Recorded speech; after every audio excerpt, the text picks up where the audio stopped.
एक बार ऐसा ही प्रश्न पूछा था अकबर ने बिरबल को। कहते हैं कि एक बार अकबर बिरबल दोनों बैठे हुए थे। अकबर ने बिरबल से पूछा कि बिरबल एक बात बताओ, तुम्हारे भगवान को कोई काम नहीं है क्या? कहा क्यों?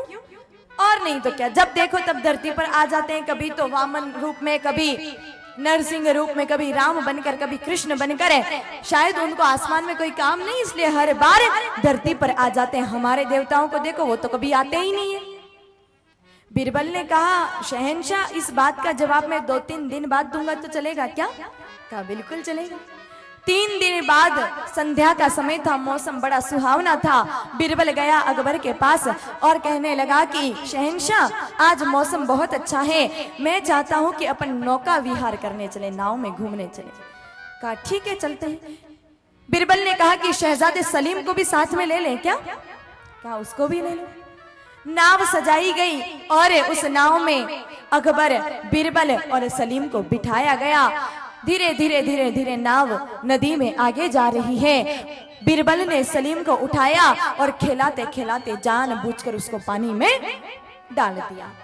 जैसे ही सलीम को पानी में गिरा हुआ देखा, अकबर ने ना आव देखा ना ताव देखा, तुरंत वो भी पानी में कूद गए और बड़ी मशक्कत करने के बाद उस सलीम को बाहर निकाला। पता चला कि वो तो असली सलीम था ही नहीं, सिर्फ मोम का पुतला था। बिरबल ने पूछा कि शहंशाह, ये असली सलीम था नहीं, और असली होता तो भी आप स्वयं क्यों कूदे?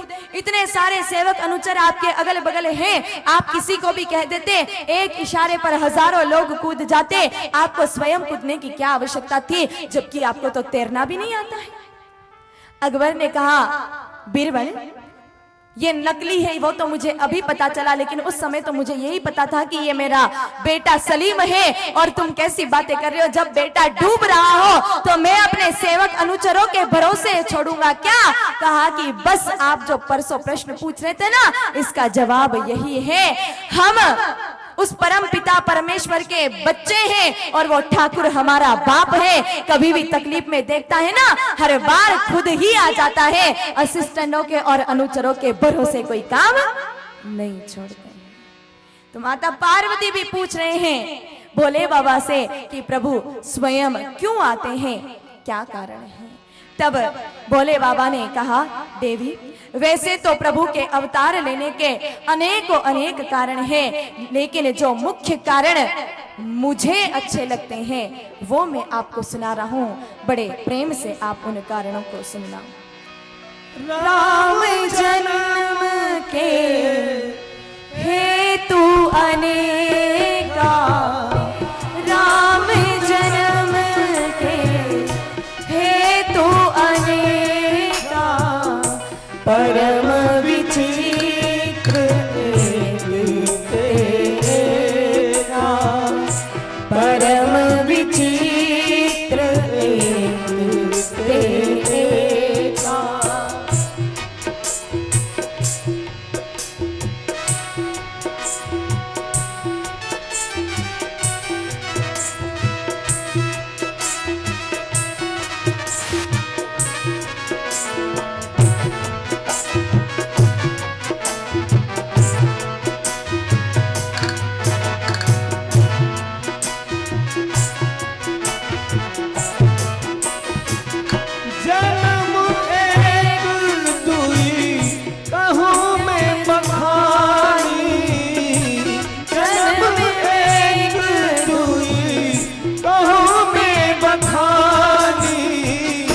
सावधान सुन सुमति भवानी, सावधान सुन सुमति भवानी।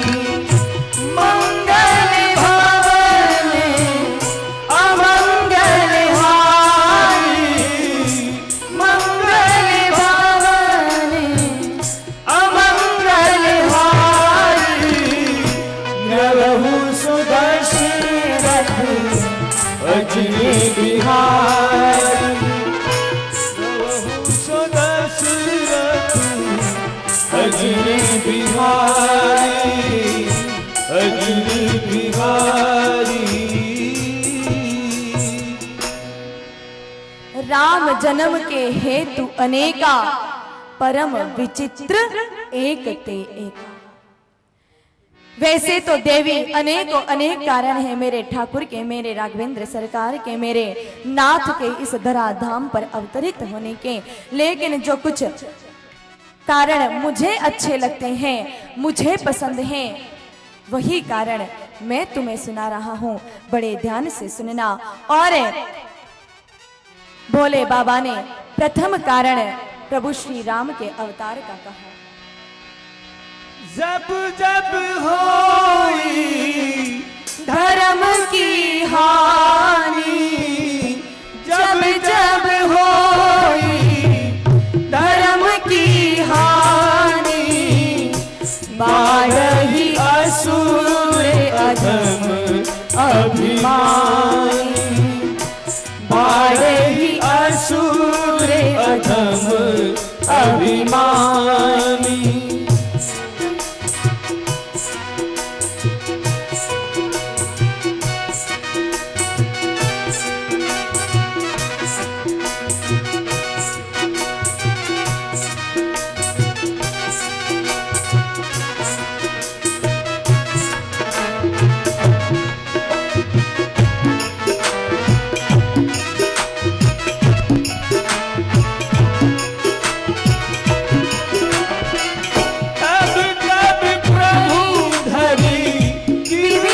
शरीरा, तब तब प्रभु धरी विविध शरीरा, हरि कृपा निधि सज्जन पीरा, हरि कृपा निधि सज्जन पीरा। श्री राम जय राम, जय जय राम, श्री राम जय राम, जय जय राम, श्री राम जय राम, जय जय राम, श्री राम जय राम, जय जय राम, श्री राम जय। राम जय जय राम। जब जब होई धर्म की हानि, बढ़ही बाढ़ अधम अभिमानी, तब तब प्रभु धरी विविध शरीरा, हर ही कृपा निधि सज्जन पेरा। देवी जब जब इस धराधाम पर धर्म को हानि होती है, अधर्म बढ़ता है, उस समय प्रभु विविध विविध शरीर में, सिर्फ मनुष्य शरीर में आए ऐसा जरूरी नहीं है, कभी नरसिंह अवतार लेकर, कभी वामन अवतार लेकर प्रभु इस धराधाम पर अवतरित होते हैं और धर्म की पुनः स्थापना करते हैं। और धर्म कब घटता है मेरे भाई बहनों? जब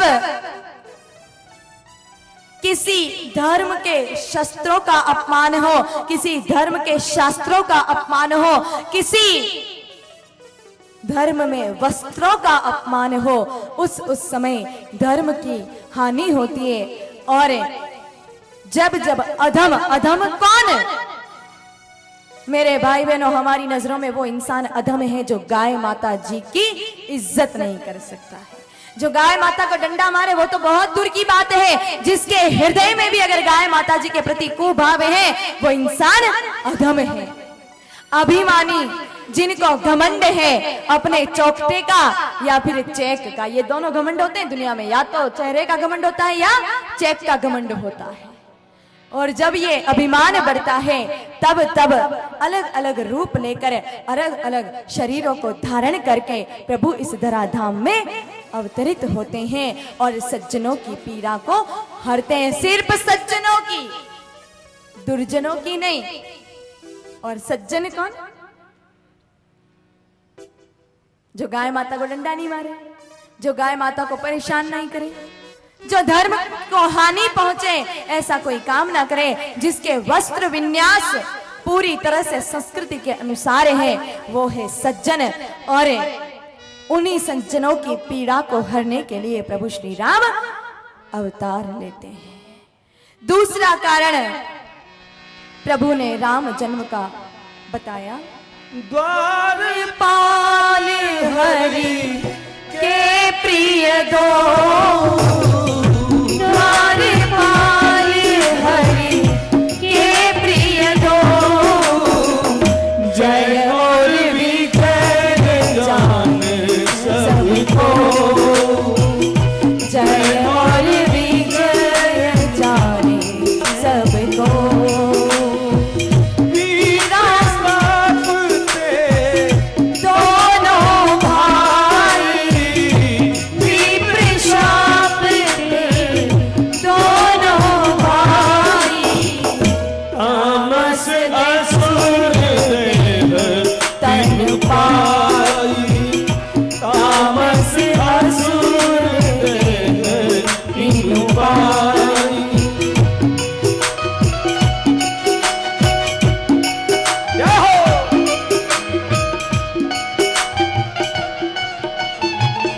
दूसरा कारण प्रभु ने जय और विजय का श्राप बताया।